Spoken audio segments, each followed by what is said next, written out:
Okay, next up I got Harvest. Harvest, directed by Athina Rachel Tsangari. This is a period piece. Walt, played by Caleb Landry Jones. Master Kent, played by Harry Melling. Harry Melling, he's one of those guys you see now, at least I see now, and I go, I've seen this guy in things before. He's been in a lot of things. Most notably, he had a big role in Please Baby Please, which we loved from a couple of years ago. Also doesn't get any play, but is a really cool and odd, kind of almost a semi-musical, very trashy, over-the-top, colorful, awesome movie. But this movie, Harry Melling is a very different character. You also have as Quill or Mr. Earl. His real name is Mr. Earl, but Quill is what everyone calls him. Lindsay. And as Kelly Goss, you have Rose McEwen.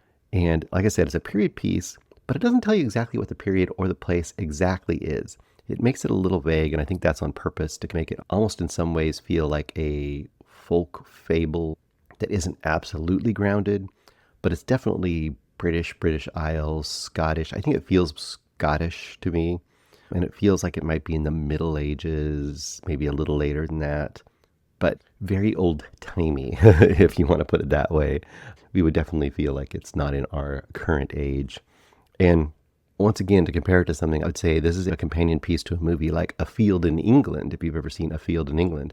Now, where A Field in England is very surrealistic and goes off the rails that way, this movie stays much more grounded, but it has its moments. It is essentially this very tiny village in the countryside, and we're going to say Scotland because I'm not sure, but let's just say Scotland.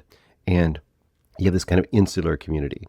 And at first I thought this is set up to be almost a Wicker Man-esque sort of a folk horror movie, and you're not sure exactly where it's going. You've got it starts out with a fire, and this one, basically Harry Melling's character, Master Kent, is he's not like the king or anything. He's just like the lord of this little area, but he's not very rich or anything. He's just richer than everyone else. So he owns the land, but the whole village kind of looks like they feel like they're part of that land too. But anyway, this fire starting at the beginning, and they're trying to figure out who did it, because thing burning in that kind of and time period was a vast, big impact on such a small community, and that's a huge crime.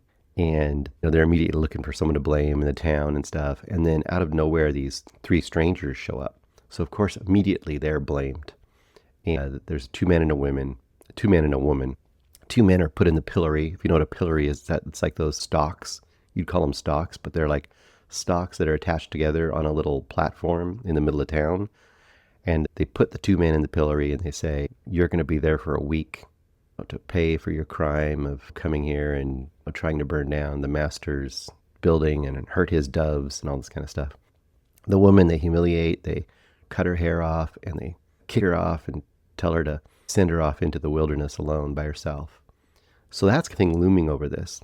And I'm thinking, like, what is this story going to be? Is it going to be revenge? Is it going to be the way this community is shown to be actually at their heart evil, and how they're abusing these strangers who may or may not be guilty, and maybe someone in the midst of their community is the guilty one? And there's elements of that. But as the movie progresses, it starts doing other things, and it's really interesting. And now I say it could be very frustrating too. This is the kind of movie I wouldn't probably suggest to Eric. I have a feeling he'd be very frustrated. Very long, slow, artsy period piece. I could see this just be really frustrating to a lot of people. So you have to be in that mindset to go with this kind of a movie. But 2 hours and 20 minutes, if I remember correctly. But for whatever reason, I caught into the vibe of it. And the part where I think it really starts to turn and became super interesting to me is as you start to get these characters building up, you start to understand where this movie's going. And this Quill character, once again, Arinze, this Quill character is brought into the community to basically map it. And in those days, a map is this beautiful drawing and painting thing. It's very, now you get it and it would be like a work of art. But back then it was for actual utility to map out the lands around there and the fields and the streams and just how many people are there in town, all this stuff. And the people are suspicious, but not. But then they start to wonder, like, why is he there? Because he's there working for the master. And it turns out that the master may or may not be selling off this land. And all of a sudden, these people may not have a home anymore. So there's a whole bunch of suspicion there. And our main character, Walt, ends up being the assistant to Quill. And when all is said and done, I'm not going to get into all the permutations, but basically the second half of this movie becomes much more about that second issue, the issue of the land and the ownership and the people that work there.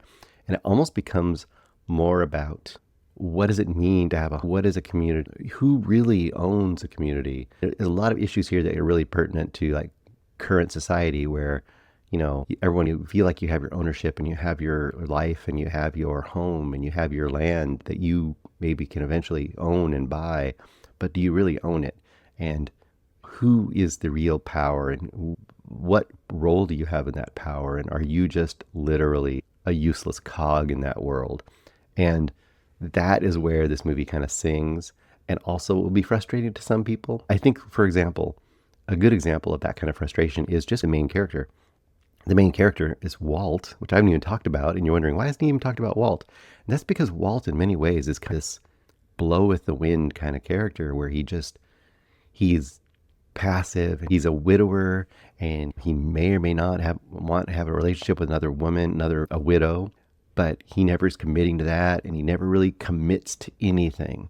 He's one of those guys that'll just go with what he needs to go with, even if he sees that injustice is starting to occur. And is he ever going to fight back, or is he just going to... And it's just that kind of character is so frustrating. But it's important in this movie because there's so much here about community and fitting in and being part of things. Or if you're not part of things, are you a problem? Are you causing the problem? And it's just a lot of interesting societal stuff going on here. Does it 100% work? I would say no. It definitely wants to ramble. It definitely wants to sit with things maybe longer than some people are going to be able to stand. It doesn't maybe wrap up all of the loose ends in the most satisfying way, but there is something super special going on here. And the look of this movie is also just beautiful. It just feels almost ethereal, the way this kind of bucolic setting is being shot. And you just feel like, even the same way you did in the original Wicker Man, you really get a feel of this kind of very rural, agrarian kind of world, but also a world that is dangerous and tenuous at all times. I can't quite go 4.5 or 5 stars for this. That's a little too high. Like I said, it does set and ramble a bit. And I would even say for the first almost hour, I was enjoying the vibes, but I was almost not sure where it was going narratively. I wasn't upset about that, but I also just felt like I was just living in the world. I know that's the point of it, but at the same time, I need to get to the point maybe a little quicker. I'm going to go 4 stars. I think for the people who get the vibe of this movie, there's a lot to love here. And I would say Athina Rachel Tsangari, the director, I would really be interested in seeing other things that person does, because there's some very good filmmaking going on here. Hey guys, thanks so much for watching this video. For more movie and television reviews and interviews, please subscribe to my Deepest Dream channel. Like, comment, share, subscribe. And as always, thanks so much for your support. Take care.